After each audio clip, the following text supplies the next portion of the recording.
మీరు 'ప్రతిచర్య' సినిమా చూసారా?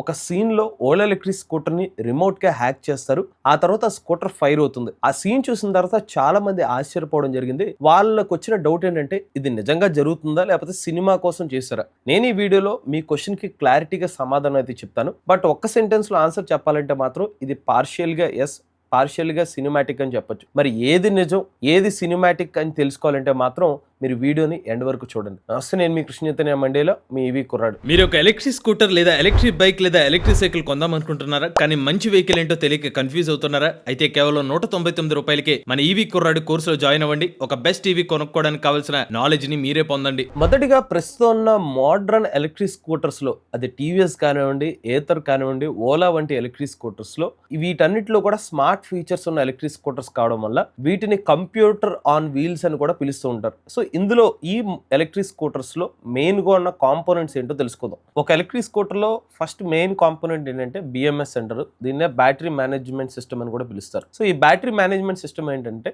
ఎలక్ట్రిక్ స్కూటర్‌లో ఉన్న బ్యాటరీ యొక్క టెంపరేచర్‌ని మానిటర్ చేసుకుంటూ ఉంటుంది. హీట్ అవుతే గనక హీట్ కంట్రోల్ అయ్యేలా చూసుకుంటుంది. వోల్టేజ్ కానివ్వండి, కరెంట్ కానివ్వండి, వీటన్నిటిని మానిటర్ చేసుకుంటూ బ్యాటరీ సేఫ్‌గా ఉండేలా చేసుకునేది BMS.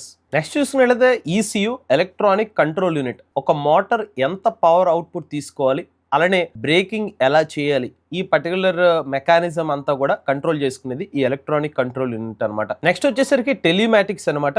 ఇందులో మనకి GPS కానివ్వండి, లేకపోతే మనకి యాప్ కనెక్టివిటీ కానివ్వండి, OTA అప్గ్రేడ్స్ కానివ్వండి, సాఫ్ట్వేర్ అప్గ్రేడ్స్ కానివ్వండి, ఇవన్నీ కూడా మీకు టెలిమాటిక్స్ యూనిట్ ద్వారానే జరుగుతుంది. నెక్స్ట్ చూసినట్లయితే బ్లూటూత్ మరియు వైఫై కనెక్టివిటీ అనమాట. సో ఇదేంటంటే మీ స్కూటర్ని మీ ఫోన్ ద్వారా కనెక్ట్ చేసుకుని మీ OTA అప్గ్రేడ్స్ జరగడానికి లేకపోతే ఇతర అప్గ్రేడ్స్ చేయడం కోసం మీకు వైఫై మరియు బ్లూటూత్ కనెక్టివిటీ ఫీచర్ అనేది ఉపయోగపడుతుంది. ఇవన్నీ కూడా ఇంటర్ కనెక్టెడ్గా ఉంటాయి. సో కన్వీనియన్స్ కోసం ఇవన్నీ క్రియేట్ చేశారు. బట్ ఈ ఫీచర్సే మీకు సెక్యూరిటీ ఇష్యూస్ని కూడా క్రియేట్ చేస్తున్నాయి. ఇప్పుడు మనం ఈ సినిమాని పక్కన పెట్టి రియల్ లైఫ్ ఇన్సిడెంట్స్లో ఎలాంటి ఇన్సిడెంట్స్ ఏమైనా జరిగినాయి అయితే ఒకసారి అయితే చూద్దాం. ఫస్ట్ చూసినట్లయితే Xiaomi సంబంధించిన ఒక ఎలక్ట్రిక్ స్కూటర్ మీద ఇలాంటి ఒక సైబర్ సెక్యూరిటీ ఇష్యూని అయితే కనుక్కున్నారు. హ్యాకర్స్ నిజంగానే సాఫ్ట్వేర్లో ఉన్న ఒక ఇష్యూని కనుక్కుని దాన్ని హ్యాక్ చేయడం జరిగిందనమాట. సో మనం ఇంకా డీటెయిల్గా చెప్పాలంటే Xiaomi 365 స్కూటర్ ఏదైతే ఉందో దీని రిమోట్ లాక్ సిస్టమ్ మ్యానిపులేషన్ అయితే చేయడం జరిగిందనమాట. అలా చేసి హ్యాకర్స్ ఎలక్ట్రిక్ స్కూటర్ యొక్క కంట్రోల్ని వాళ్ళ చేతిలో అయితే తీసుకున్నారు. సో Xiaomi కంపెనీ వాళ్ళు ఏం చేశారంటే ఈ ఎలక్ట్రిక్ స్కూటర్ కి మొబైల్ యాప్ ద్వారా ఒక పాస్వర్డ్ ప్రొటెక్షన్ పెట్టారు. అంటే మీరు ఈ స్కూటర్ ని ఆన్ చేయాలంటే కీ అవసరం లేకుండా జస్ట్ ఒక మొబైల్ యాప్ తీసుకుని ఒక పాస్వర్డ్ పెట్టుకుంటే అది ఆ పాస్వర్డ్ మీరు సరిగ్గా ఎంటర్ చేస్తే చాలు స్కూటర్ ఆన్ అయిపోతుంది అనమాట. ఈ స్కూటర్ యొక్క కంట్రోల్ ఓన్లీ మొబైల్ యాప్ కి మాత్రం ఇచ్చారు. ఆ వ్యాలిడేషన్ స్కూటర్ కి ఇవ్వట్ల. సో మొబైల్ యాప్ లో మీరు కరెక్ట్ గా పాస్వర్డ్ ఎంటర్ చేస్తే చాలు ఎవరైనా దాన్ని యాక్సెస్ చేసేయచ్చు అనమాట. సో ఈ యొక్క లూప్ హోల్ ని కనిపెట్టిన ఒక హ్యాకర్ ఏం చేస్తారంటే సో Xiaomi ఎలక్ట్రిక్ స్కూటర్ తో అతని యొక్క మొబైల్ యాప్ ని యూజ్ చేసి ఒక పాస్వర్డ్ పెట్టి, ఎందుకంటే ఇది స్కూటర్ తో ఇంటిగ్రేట్ చేసుకోండి, జస్ట్ ఒక పాస్వర్డ్ పెడతారు, ఆ బ్లూటూత్ తో కనెక్ట్ అయితే ఎవరైనా సరే దాన్ని ఆపరేట్ చేసేయచ్చు. ఈ యొక్క లూప్ హోల్ తెలుసుకున్న తర్వాత ఈ హ్యాకర్ ఏం చేస్తాడు చూడండి, రిమోట్ గా ఒక స్కూటర్ ని సడన్ గా ఆఫ్ చేస్తున్నాడు. అంటే మీరు ఒక స్కూటర్ ఉన్న వ్యక్తి నడుపుతూ ఉంటాడు, సడన్ గా ఆపేస్తాడు. ఇప్పుడు ఈ పర్సన్ మీరు అబ్జర్వ్ చేయండి, అతను యాక్చువల్ స్కూటర్ నడుపుతున్నాడు, ఈ యాప్ ద్వారా ఆపేసాడు, దాంతో స్కూటర్ ఏమైంది చూడండి. సో ఇన్సిడెంట్ బట్టి మనం ఏ అర్థం చేసుకోవచ్చు అంటే కనుక రిమోట్గా ఒక ఎలక్ట్రిక్ స్కూటర్ని ఆపరేట్ చేయగలుగుతున్నారు, బ్రేక్ వేయగలుగుతున్నారు,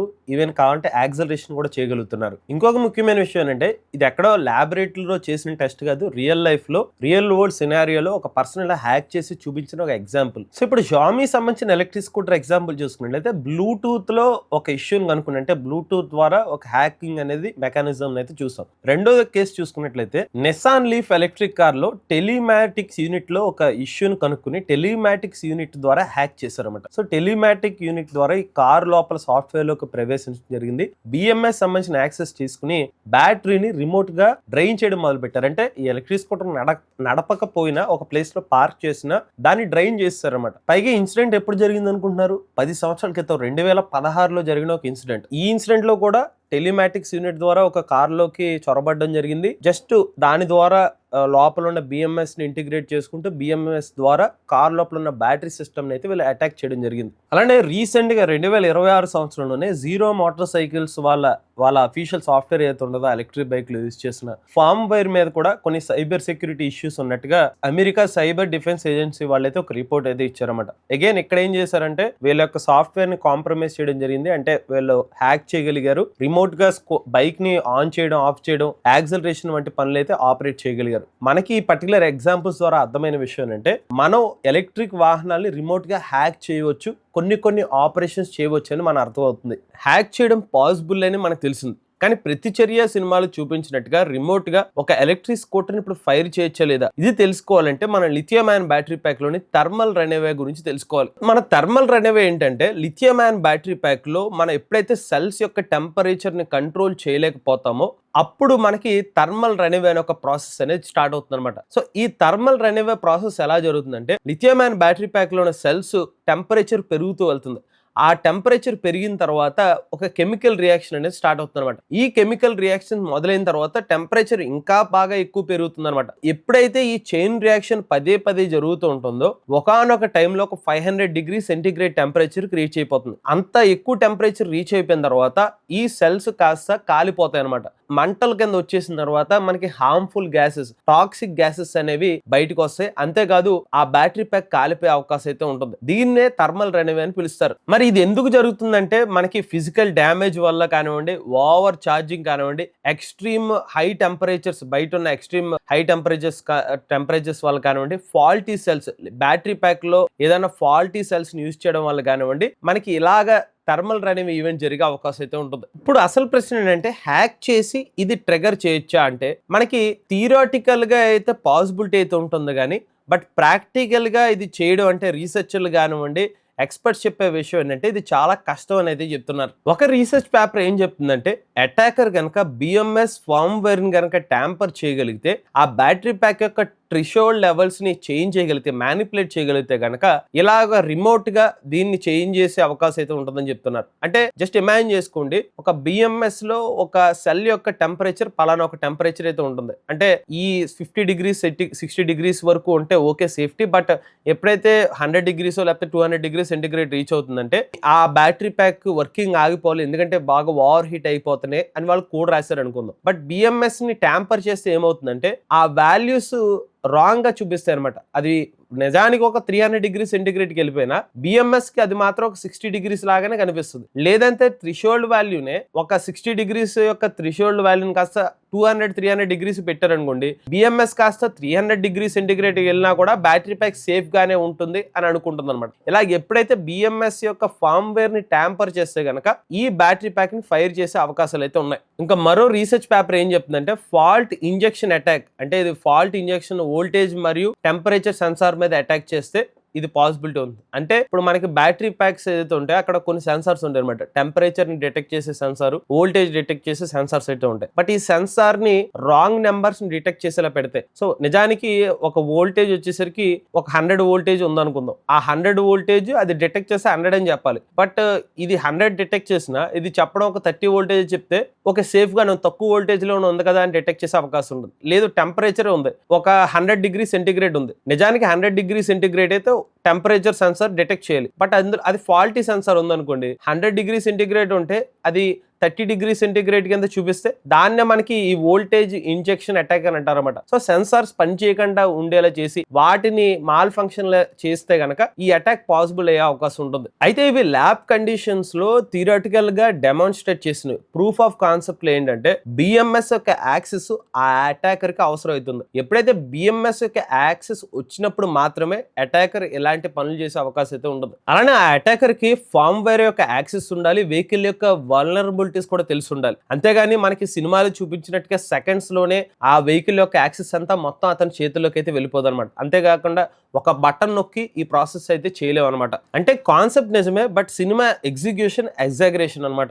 ఇక ఇప్పుడు ఓలా ఎలక్ట్రిక్ స్కూటర్ గురించి మాట్లాడంటే Ola electric scooter highly connected scooter అని చెప్పుకోవచ్చు అనమాట. ఈ ఎలక్ట్రిక్ స్కూటర్ లో మీకు ఓటీ అప్గ్రేడ్స్ ఉన్నాయి, జీపీఎస్ నావిగేషన్ ఫీచర్ ఉంది, అలానే రిమోట్ కి అన్లాక్ ఫీచర్ అయితే ఉంది. సో ఇలా బోల్డ్ అని కనెక్టివిటీ ఫీచర్స్ ఉన్నాయి కాబట్టి కస్టమర్ కి బోల్డ్ అంత కన్వీనియన్స్ ఉంది. బట్ ఎప్పుడైతే ఎక్కువ ఫీచర్స్ ఉంటాయో ఆ స్కూటర్ ని అటాక్ చేసే స్పేస్ కూడా ఎక్కువగానే ఉంది. కానీ ఈ రోజు వరకు కూడా ఓలా ఎలక్ట్రిక్ స్కూటర్ ఒక్క ఇన్సిడెంట్ లో కూడా ఎక్కడ ఈ స్కూటర్ హ్యాక్ గురైందని చెప్పి ఇన్సిడెంట్ అయితే నమోదు అవ్వలేదు. బట్ అవకాశాలు చూస్తే ఇక్కడ బ్లూటూత్ ఎక్స్ప్లాయిట్ కానివ్వండి, లేకపోతే రిమోట్ కమాండ్ ఇంజెక్షన్ కానివ్వండి, ఫార్మ్వేర్ మ్యానిపులేషన్ కానివ్వండి, అవకాశాలు అయితే కనిపిస్తున్నాయి. కానీ ఒకవేళ నిజంగా ఇలాంటి ఒక వల్నరబిలిటీస్ అటాక్ జరిగే అవకాశం ఉంటే కేవలం ఓలా ఎలక్ట్రిక్ ఎలక్ట్రిక్ స్కూటర్ కాదు, ఈ కేటగిరీలో ఉన్న కనెక్టివిటీ స్కూటర్స్ లైక్ టీవీఎస్ కానివ్వండి, బజాజ్ కానివ్వండి, ఏతర్ కానివ్వండి, ఈ ఎలక్ట్రిక్ స్కూటర్స్ అన్నిటి మీద కూడా ఇలాంటి యొక్క సైబర్ సెక్యూరిటీ దాడులు జరిగే అవకాశం అయితే ఉండొచ్చు. సో దీన్ని బట్టి సైబర్ రీసెర్చర్లు చెప్పే విషయం ఏంటంటే, ఎప్పుడైతే కనెక్టివిటీ ఫీచర్స్ ఒక ఎలక్ట్రిక్ వాహనంలో పెరుగుతూ వస్తున్నాయంటే దానికి తగ్గట్టుగా సేఫ్టీ మెజర్స్ కానివ్వండి, సెక్యూరిటీ మెజర్స్ అనేవి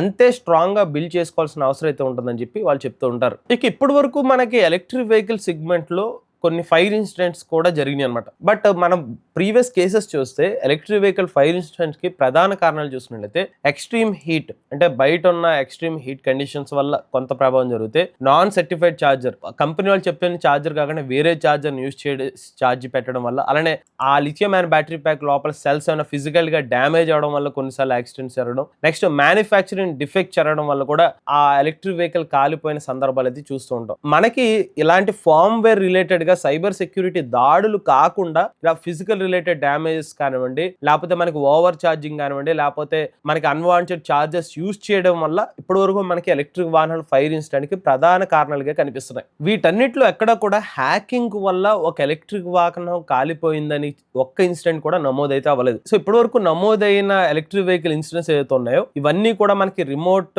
ద్వారా లాక్ అన్లాక్ ఫీచర్ కానివ్వండి, బ్లూటూత్ కనెక్టివిటీ కానివ్వండి, ఇలా వెహికల్ కి థెఫ్ట్ గురైన ఇన్సిడెంట్స్ ఉన్నాయి తప్పిస్తే వెహికల్ ఇలా రిమోట్ గా కాల్ చేసిన పరిస్థితులు అయితే ఎక్కడైతే నమోదు అవ్వలేదు అనమాట. సో దీన్ని బట్టి మనకు అర్థమవుతుంది ఏంటంటే ఇది మనకి హ్యాకింగ్ వల్ల జరిగింది కాదు, ఇది బ్యాడ్ క్వాలిటీ సెల్స్ యూజ్ చేయడం వల్ల జరిగిన ఇన్సిడెంట్ అని చెప్పి అర్థమవుతుంది. అంతేకాదు ఇప్పుడు ఎలక్ట్రిక్ వెహికల్స్ ఎవరైతే తయారు చేస్తున్నారో వాళ్ళకి స్టార్టింగ్ స్టేజ్ నుంచే ISO SAE 21434 స్టాండర్డ్ అయితే యూజ్ చేస్తున్నారు. ఈ స్టాండర్డ్ అంటే ఏంటంటే ఇప్పుడు మనకి తీసుకొస్తున్న ముఖ్యంగా ఎలక్ట్రిక్ కార్స్ కానివ్వండి, లేకపోతే కొన్ని నార్మల్ కార్స్ లో కూడా చాలా వరకు కనెక్టివిటీ ఫీచర్స్ వచ్చేస్తున్నాయి కాబట్టి అది ఎటువంటి సైబర్ సెక్యూరిటీ దాడులకి జరగకుండా ఉండడం కోసం సేఫ్టీ ఫీచర్స్ అనేవి గవర్నమెంట్ ఒక సేఫ్టీ మెషర్ అయితే తీసుకొచ్చింది అనమాట. ఇది స్టాండర్డ్ గా not only for electric cars కానివ్వండి, లేకపోతే నార్మల్ కార్స్ కాదు, ఇప్పుడు ఎలక్ట్రిక్ స్కూటర్స్ లో కనెక్టివిటీ స్కూటర్స్ కూడా ఇలాంటి సేఫ్టీ మెజర్స్ అయితే యూజ్ చేస్తున్నారు. సో ఏదైనా ఒక ఫార్మ్వేర్ అప్గ్రేడ్ వచ్చినా దానికన్నా ముందే బోల్డ్ అని సేఫ్టీ టెస్ట్ చేసి ఒక అప్గ్రేడ్ ని టెస్ట్ చేసిన తర్వాతే ఒక అప్గ్రేడ్ ని కస్టమర్స్ కి అయితే వదులుతున్నారన్నమాట.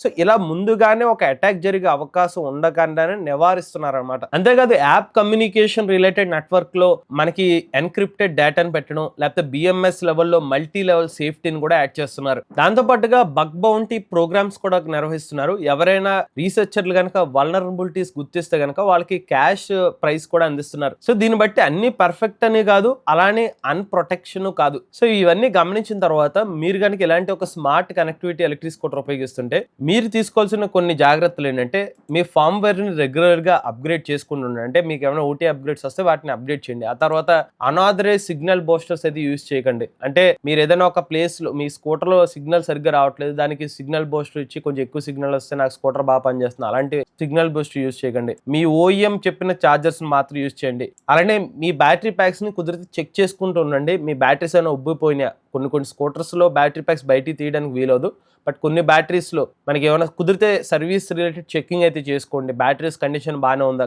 టైంకి వెళ్ళి సర్వీసింగ్ చేయించుకోండి. అలాంటి మీ వెహికల్స్ ని సాధ్యమైనంత వరకు కూల్ మరియు డ్రై ప్లేసెస్ లో అయితే పెట్టుకోవడానికి ప్రయత్నించండి. సో ఇవన్నీ మీరు బేసిక్ గా చేస్తే గనక హ్యాకింగ్ రిస్క్ ని మాట పక్కన పెడితే గనక మనకి బేసిక్ గా ఏదైనా ఫైర్ ఇన్సిడెంట్ జరిగే అవకాశం చాలా వరకు తగ్గిపోతుంది అనమాట. ఇక ఇప్పుడు మనం ప్రతిచర్య మూవీ సీన్ లోకి వెనక్కి వెళ్దాం అండి. సో ప్రతిచర్య మూవీ సీన్ లో చూపించినట్టు ఫస్ట్ ఒక ఎలక్ట్రిక్ స్కూటర్ ని హ్యాక్ చేయడం పాసిబిలిటీ ఏనా అంటే పాసిబిలిటీ ఉంది. రెండోది రిమోట్ గా ఆ స్కూటర్ ని కంట్రోల్ చేయొచ్చు అంటే కంట్రోల్ చేసే అవకాశం ఉంది. నెక్స్ట్ ఆ ఎలక్ట్రిక్ స్కూటర్ ని రిమోట్ గా ఫైర్ చేయడం పాసిబిలిటీ ఉందా అంటే గనక థియరాటికల్ గా పాసిబిలిటీ ఉంది, కానీ రియాలిటీలో చూస్తే మాత్రం ఇలా జస్ట్ ఒక బటన్ నొక్కి జస్ట్ సెకండ్స్ వ్యవధిలో బ్యాటరీని ఫైర్ చేయడం అనేది ఇంపాసిబుల్ గా తెలుస్తుంది. అలానే సినిమా సీన్ లో చూపించినట్టుగా ఇన్స్టాంట్ ఫైర్ అనేది రియల్ గా అయితే జరగదన్నమాట. థర్మల్ రెన్యూవ్ అనే ఒక ప్రాసెస్ జరగాలంటే కొంత టైం అయితే పడుతుంది. సెల్స్ బాగా హీట్ ఎక్కాలి. హీట్ ఎక్కిన తర్వాత మొత్తం అన్ని సెల్స్ చైన్ రియాక్షన్ జరిగి ఒక 500 డిగ్రీ సెంటిగ్రేడ్ రీచ్ అయిన తర్వాత టాక్సిక్ గ్యాసెస్ రిలీజ్ అవ్వాలి. ఆ తర్వాత సెల్స్ అంతా కూడా మండి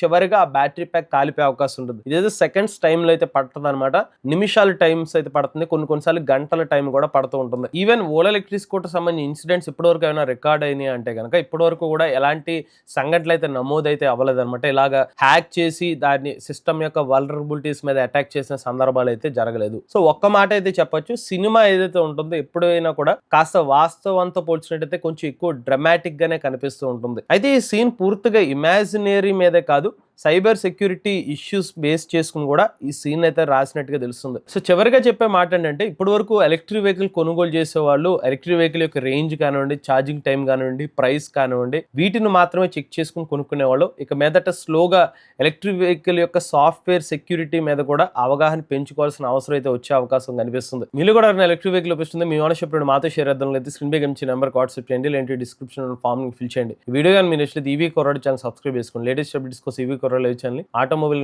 ఎంబీఎస్ తెలుగు ఛానల్, ఏ కనుకోసం ఏ తెలుగు ఛానల్ సబ్స్క్రైబ్ చేసుకోండి. చాయ్ nature drive future. But if I lay down and I play dead and I stay dead, baby, you'll get